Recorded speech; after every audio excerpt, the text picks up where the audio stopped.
Hello everyone, this is Tom Fox. I'm the Compliance Evangelist, and I'd like to welcome you to the December edition of my 2017 One Month to a More Effective Compliance Program podcast series, where each month I take a deep dive into a specific part of a best practices compliance program. In the month of December, I'm taking a deep dive into better written standards, which form the very backbone of your compliance program.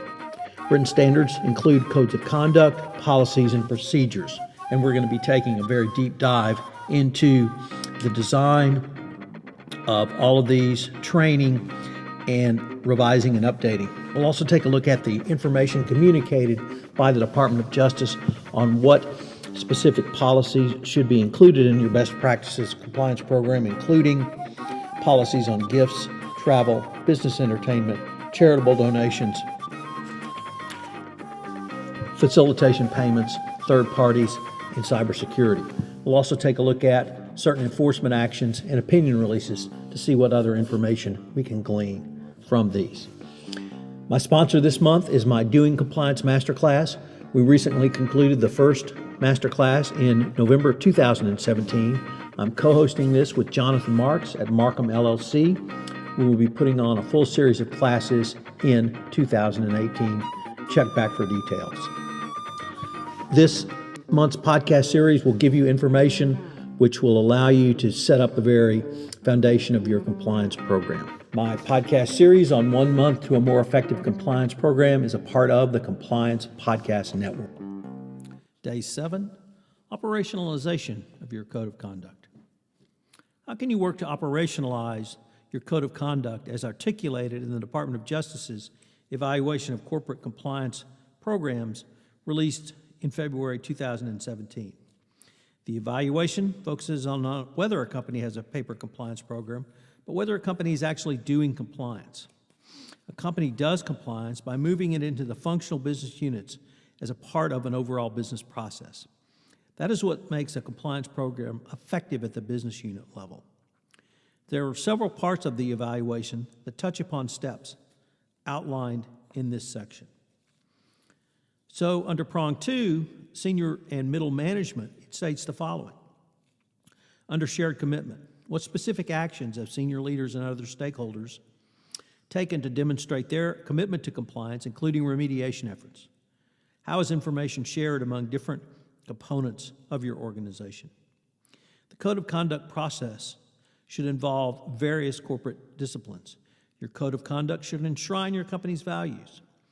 Those are set by senior management, and their input and support for any code of conduct project, whether an initial draft or an update, is absolutely critical.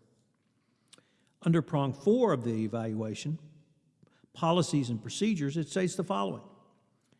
Designing compliance policies and procedures. As the company's process for designing new policies and procedures, who has been involved in the design of the policies and procedures? Have the business units and divisions been consulted prior to rolling them out? While I recognize this question focuses on policies and procedures, if you take it in the context of the code of conduct, I think it is equally valid, as the question gets to the heart of operationalization and demonstrates how a code of conduct can work to meet the DOJ requirements. As an early part of your design and drafting process, you should assemble a cross-functional team. It's really timely to consider, if you're going to do a new code of conduct, how are you going to involve the operational parts of your organization in that process? Because that expectation exists now, even if it didn't exist in the past, and you simply had the legal department and or the compliance function engaged in this effort. You should gather a team that forms those who will assist in the benchmarking effort, coupled with those who are going to help you look at designs, and then maybe help forwards the design of the code. Finally, you can use a group to help in the drafting and redrafting process. It is important to involve people in the process and different parts of the process so that you get buy-in, because it's actually a smart move to launching the code a few months down the road. If you bring in 10 to 15 different people in different groups in your organization, then those same 10 to 15 people are going to be advocates for the code and really cheerleaders when you're out there trying to roll it out. Under prong 6 of the 2017 Evaluation of Corporate Compliance Programs, it states under training and communications, form, content, and effectiveness of training. Has the training been offered in the form and language appropriate for the intended audience? How has the company measured the effectiveness of training? Obviously, there are several types of training, including live, interactive, and online training. But in addition to the training, your code of conduct can form the basis of your ongoing 360 degrees of compliance communication throughout your organization. Through a code of conduct, a company has acknowledged certain risks, and it can communicate those risks, whether they be legal risk, operational risk, safety risk, business risk, or other risks, through the effective use of a code of conduct in the context of 360 degrees of compliance communication. It can also serve as a jumping-off point for training and communications about more focused topics and discussions led by employees outside the compliance department. Think about the power of that. Having employees outside the compliance department leading your discussions around training or discussions and communications, not even training, on your code of conduct. When you have employees talking about the code of conduct, talking about your values, I think you are starting a discussion that can only help to more fully operationalize compliance within your organization. You can measure the effectiveness of your training through a variety of mechanisms, including knowledge assessments, culture surveys, focus groups, tracking your internal intranet training, and reporting of trends, and even hotline calls.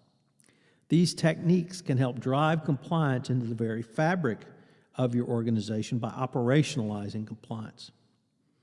Another important consideration around effectiveness for training and the text of the Code of Conduct is translations.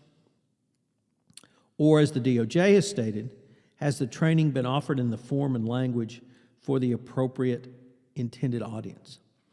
This means that even if your company has a English as business only use throughout the organization, you really need to consider the translation of your code of conduct into local languages. Now, certainly that's going to be more challenging in a true multinational organization if you have 20 to 30 different language groups, but translations into Chinese, West African language, Spanish, Portuguese, perhaps German, even French would certainly be appropriate.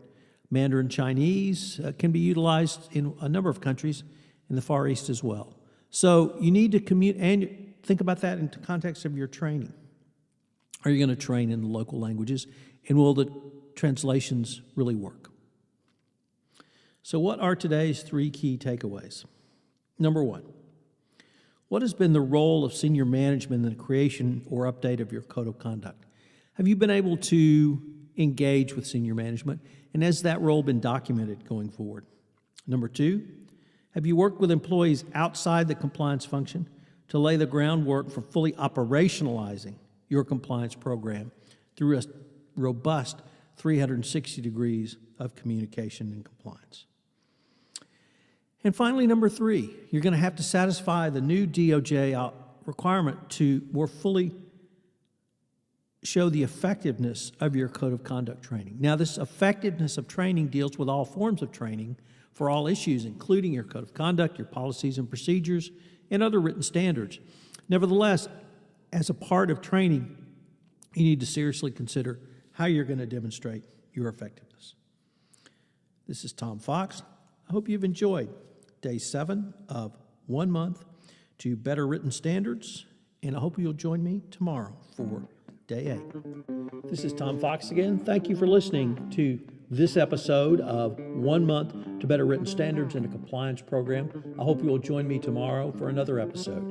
If you have listened to this podcast on iTunes, I would ask that you would rate our podcast, as it would help in our rankings and also help get the word out about the only daily podcast which will give you a hint or tip to improve your compliance program. Also, if you have any questions, you can email me at tfox@tfoxlaw.com. This is Tom Fox. Thank you again for listening. I hope you'll join me tomorrow. My podcast series of 1 month to A Better Compliance program is a part of the Compliance Podcast Network.